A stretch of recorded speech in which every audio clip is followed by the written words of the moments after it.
ఇప్పుడు రేపు సర్పంచ్ ఎలక్షన్ లో ఓటుకు 2000 రూపాయలు ఇస్తారండి. ఏం చేస్తారా 2000 రూపాయలతో? 5 ఏళ్ల పాటు ఆయన సర్పంచ్ ఉంటారు. రేపు రాబోతున్నాయి సర్పంచ్ ఎంపీటీసీ ఎలక్షన్స్ రాబోతున్నాయి కదా, ఎవడు ఎంత ఇస్తాడనేది చూస్తున్నాం మనం. ఒకవేళ డబ్బులు లేనివాడు పోటీ చేస్తే వాడు మంచోడైనా మన దగ్గర పైసలు వాడే గెలుస్తాడా? ప్రాణాలతో ఉంటే వీడెక్కడున్నా రాజేరా. ఎప్పుడు మారుతాం మరి? దయచేసి మనం గుర్తుంచుకోవాలి, లీడర్లు మారాలి, పార్టీలు మారాలి అనేది పక్కన పెట్టండి. వాడు మారడు, మారాల్సింది ప్రజలే. సో దయచేసి ఆలోచించండి, ఈ సమాజం కోసం ఆలోచించాలి. మన కోసమే కాదు, మన పక్కోడి కోసం కూడా మనం ఆలోచించాల్సిన అవసరం ఉంది.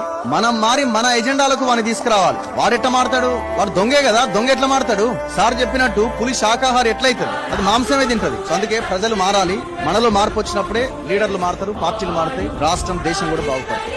ఓట్లు వచ్చిన సమయంలో పైసలు తీసుకొని ఓటేయడం మానండి దయచేసి. మందు తాగడం మానండి, మందు తీసుకొని ఓటేయడం మానండి దయచేసి. అది ఎప్పుడైతే చేంజ్ అవుతుందో